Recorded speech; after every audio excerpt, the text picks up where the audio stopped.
میرے پاکستانیوں، آج میں پہلے تو اب ملک کے معاشی حالات کے اوپر بات کرنا چاہتا ہوں، اور میں اس لیے بات کرنا چاہتا ہوں کہ اور مجھے بڑے افسوس سے کہنا پڑتا ہے کہ یہ ہمیں پوری طرح پتہ تھا کہ جب رجیم چینج آپریشن کانسپریسی چل رہی تھی تو ہمیں پوری طرح پتہ تھا کہ ایک دفعہ ہماری معیشت ڈی سٹیبلائز ہو گئی، ایک دفعہ یہ ہل گئی، ایک دفعہ ایک سیاسی استحکام چلا گیا تو یہ سنبھال کوئی نہیں سکے گا۔ اور خاص طور پہ مجھے پتا تھا کہ یہ جو لوگ 30 سال سے اس ملک کے اوپر حکومت کر رہے ہیں اور جنہوں نے یہ سارا ملک کے مسئلے ان کے دور میں شروع ہوئے، تو مجھے پتا تھا کہ انہوں نے نہیں سنبھالنا۔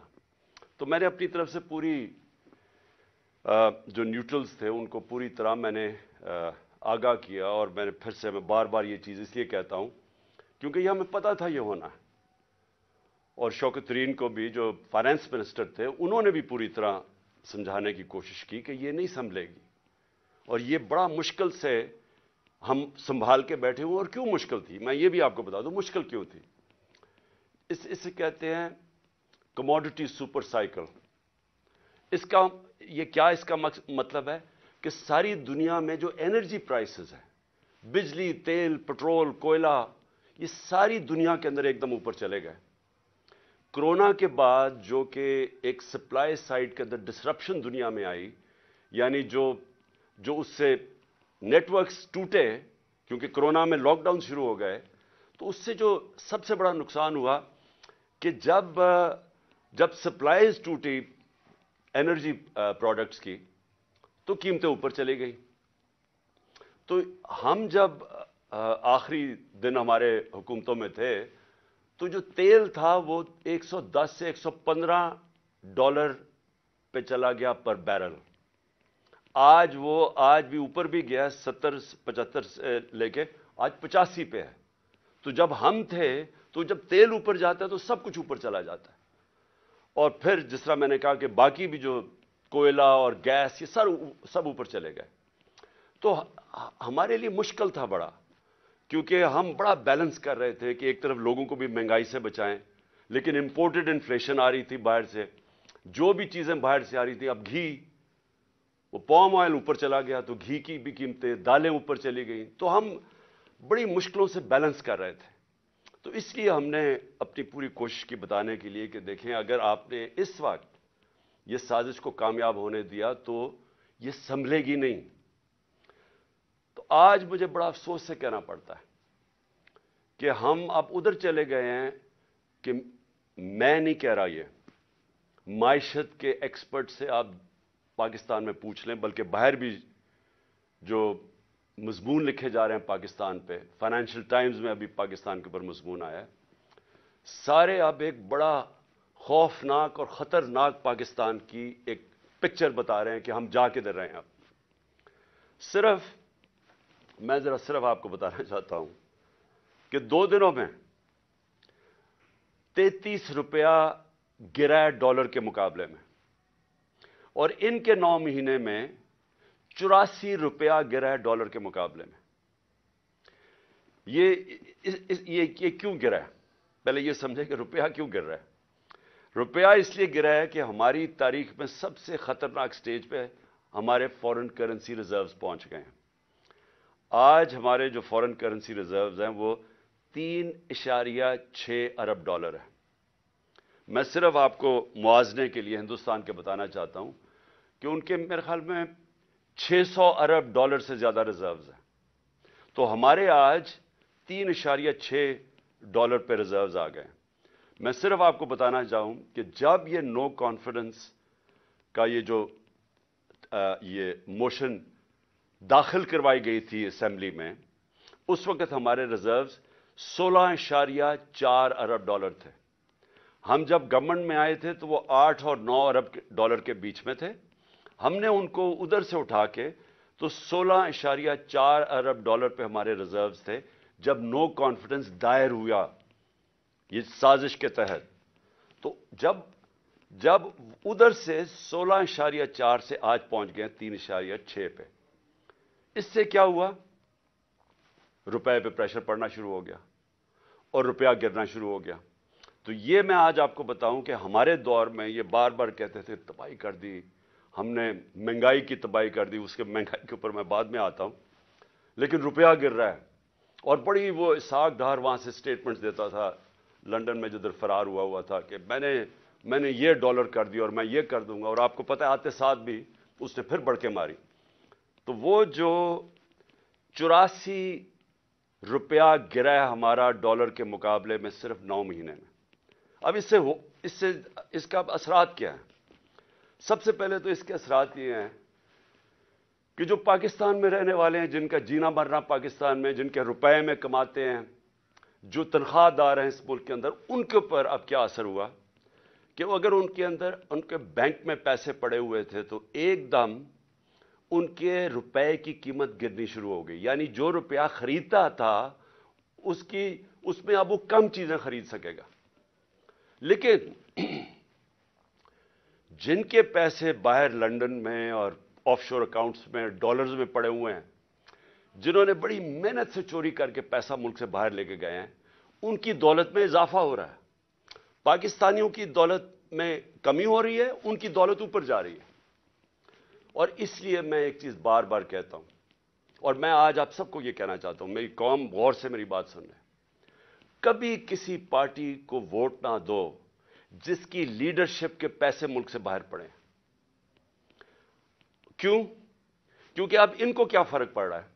مجھے بتائیں. جو اس وقت ملک کے اوپر مسلط ہے یہ زرداری اور شریف خاندان، ان کو کیا نقصان ہو رہا ہے؟ ان کے تو پیسے باہر پڑے ہیں. ان کے تو ہر یہاں سے جو پیسہ چوری کرتے تھے ہنڈی والے سے باہر ڈالرز میں، اور جب منگوانا ہو تو پھر کسی پاپڑ والے اور چینی والے کے نام پہ منگوا لیا فیک اکاؤنٹس پہ، اور وہی زرداری نے کیا فیک اکاؤنٹس میں. یہ تو پیسہ اپنا باہر بھیج دیتے ہیں. لانچوں میں ان کے ڈالرز باہر جاتے ہیں. جہاز جاتا تھا تو دبئی جاتا تھا یا باہر چلے جاتے تھے پیسے. ان کے تو باہر پیسے پڑے ہیں. تو اثر کس کو ہو رہا ہے؟ اثر ہماری طرح کے لوگ جو اپنا سب کچھ بیچ کے، جنہوں نے باہر کمائی کی تھی. میں نے جب لنڈن کا اپنا فلیٹ بیچا تھا تو میں جب اپنا روپے میں وہ پاؤنڈز کو روپے میں لے کے آیا تھا تو 90 روپے کا ایک پاؤنڈ تھا. آج 300 روپے کا پاؤنڈ ہے. تو ہم جو اس سے کیا ہوتا ہے؟ لوگ کیوں پاکستان میں پیسہ لے کے آئیں؟ لوگ باہر رکھیں. کیوں بیرون ملک پاکستانی اب پاکستان میں پیسہ لے کے آئیں؟ کیوں پاکستان میں سرمایہ کاری کریں جب روپیہ گرتا جا رہا ہے؟ وہ ڈالرز میں رکھیں تو ان کو نفع ہونا شروع ہو جاتا ہے. اس کے بہت دور کے نقصانات ہیں پاکستان کو. لیکن میں اب ذرا آپ کو اپنی قوم کو صرف بتانا چاہتا ہوں کہ آپ کے اوپر اب میں خاص طور پہ پاکستان کے تنخواہ دار طبقے سے بات کر رہا ہوں. جو بھی مزدور ہے، دہاڑی دار ہے، پولیس والے ہیں، فوجی ہیں، بیوروکریٹس ہیں، جو تنخواہ پہ گزارا کرتے ہیں، آج آپ سب غور سے سن لیں کہ یہ رجیم چینج کے بعد آپ کے اوپر اب کیا اثرات اس کے آنے والے ہیں. پٹرول جب ہم تھے، میں پھر سے یاد کرا دوں کہ انٹرنیشنل مارکیٹ میں تیل اس وقت $110 کے ارد گرد جا رہا تھا، تھوڑا اوپر تھوڑا نیچے. آج ابھی اوپر گیا ہے انٹرنیشنل مارکیٹ میں تیل، ابھی بھی وہ کوئی $85 کے قریب ہے. یہ $75 تک آ چکا تھا. لیکن ہمارے وقت پہ کتنا لیٹر بک رہا تھا پٹرول اور ڈیزل؟ 150 روپے لیٹر ہمارے دور میں پٹرول تھا اور 145 روپے ڈیزل بک رہا تھا. آج جو پٹرول اور ڈیزل ہے وہ جب یہ روپیہ گرے گا تو روپے کی گرنے سے یہ اوپر چلا جائے گی اس کی قیمت. تو یہ اس کی قیمت اگر ٹیکسز مزید اور نہ لگائے گئے، 50 روپے لیٹر پٹرول اور 50 روپے لیٹر ڈیزل اوپر جائے گا یہ جو روپیہ گرا ہے. اس کے علاوہ میں چاہتا ہوں ذرا یہ آرام سے چیزیں سنیں آپ، کیونکہ آپ کو پتہ ہونا چاہیے کہ آج ہم کھڑے کدھر ہیں. اور یہ جب میں کہتا جا رہا تھا کہ ان کو نہ بلکہ الیکشنز کروا دو، وہ بہتر تھا بجائے کہ یہ لوگ پھر آئیں اور یہ جو صرف ان کا تو مقصد اپنی چوری، اپنے کرپشن کیسز ختم کرنے تھے اور وہ کر لیے انہوں نے. تو یہ عوام کے لیے تو آئے نہیں تھے. عوام کو تو یہ اب جو چھوڑ کے گئے ہیں اب آپ کے سامنے. جب ہم تھے، ہم چھوڑ کے گئے تھے تو 12% تھی مہنگائی، انفلیشن، جس کو سی پی آئی کہتے ہیں. کنزیومر پرائس انڈیکس اس وقت 12% تھی. آج وہ 35% پہ جائے گی. یہ جو اب روپیہ گرا ہے اس سے اب یہ جائے گی 35% کے اوپر. اور جو دوسری ایک اور جس کو کہتے ہیں سینسٹیو پرائس انڈیکس، وہ ہوتا ہے، وہ مہنگائی وہ چیزیں ہوتی ہیں جو لوگوں کے استعمال میں، کھانے پینے کی چیزیں، بجلی، گیس، جو عام لوگوں کو افیکٹ کرتی ہیں. وہ ہمارے دور میں ہم 16 روپے چھوڑ کے گئے تھے. اور یہ یاد رکھیں تب قیمتیں سب سے اوپر تھی ساری. یہ جو گھی کی امپورٹس تھیں، یہ ایڈیبل آئل، یہ سب سے اوپر تھا. تو ہم اس پیک کے اوپر تھے تو تب وہ 16% تھی. یہ اب جائے گی 45 سے 50%. یعنی پاکستان کی تاریخ کے اندر یہ سب سے زیادہ مہنگائی ہوگی. اور جو چیزیں امپیکٹ ہو. اچھا، اسی دور میں میں صرف آپ کو بتا دوں، ہمارے دور میں 12% مہنگائی تھی. اس وقت ہندوستان میں 7% تھی. آج پاکستان میں 35% پہ چلی گئی ہے، ہندوستان میں 6% آ گئی ہے. تو وہاں مہنگائی کم ہوئی ہے. کیوں مہنگائی کم ہوئی ہے؟ کیونکہ انٹرنیشنل یہ جو کموڈیٹی سپر سائیکل ہے، قیمتیں نیچے آ گئی ہیں. تو وہاں 7 سے 6% آ گئی ہے، ہمارا 12 سے 35% پہ گئی ہے. تو سارے جو تنخواہ دار طبقے ہیں، آپ سوچ لیں کہ جب 35% مہنگائی ہوگی، آ گئی. مشکل وقت تھا ہمارے دور میں بھی، کرونا کا، انٹرنیشنل جو امپورٹڈ انفلیشن تھی اس کے ہمارے کنٹرول میں نہیں تھی. تو تب وہ سارے اوپر تھے. تو اب تو وہ نیچے آ رہے ہیں، لیکن پاکستان کے اندر آج مہنگائی بڑھتی جا رہی ہے. اور پھر سے جو تنخواہ دار طبقہ ہے وہ سب سے زیادہ اس سے متاثر ہوگا. جو میں عام آدمی کی اب بات کرتا ہوں، میں باقی لمبی چیزوں کے اوپر نہیں جاتا، لیکن میں صرف ایک عام آدمی جس کی بنیادی ضروریات آٹا ہے. ایک عام گھرانہ ہے جو ہم نے اندازہ لگایا ہے کہ ایک عام گھر ہے، اس کے اوپر جو اب آٹے کا خرچہ آئے گا، کیونکہ ہمارے دور میں آٹا تھا، آٹا گیا ہمارا 60 روپے اور آج وہ گیا 150 روپے پہ. یعنی تقریباً 2.5 گنا سے بھی تھوڑا زیادہ. تو آٹا جو عام لوگ، ایک ہم نے اندازہ لگایا اب 18,000 روپیہ صرف ایک گھر صرف روٹی لینے پہ خرچ کرے گا. تو کمائی صرف جائے گی ان کی، جو بھی پیسہ کمائیں گے 18,000 روپے ادھر. جو عام آدمی استعمال کرتا ہے پیاز، ہمارے دور میں 44 روپے کلو تھا، آج وہ چلا گیا 230 روپے کلو. تو اگر روٹی آ بھی گئی تو اس کے لیے پیاز کے لیے آپ کے سامنے، اور مرغی دگنی ہو گئی. اب بجلی پہ آ جائیں. دیکھیں بجلی جو ہے نا، یہ آپ سمجھ جائیں کہ یہ اب آ گئی.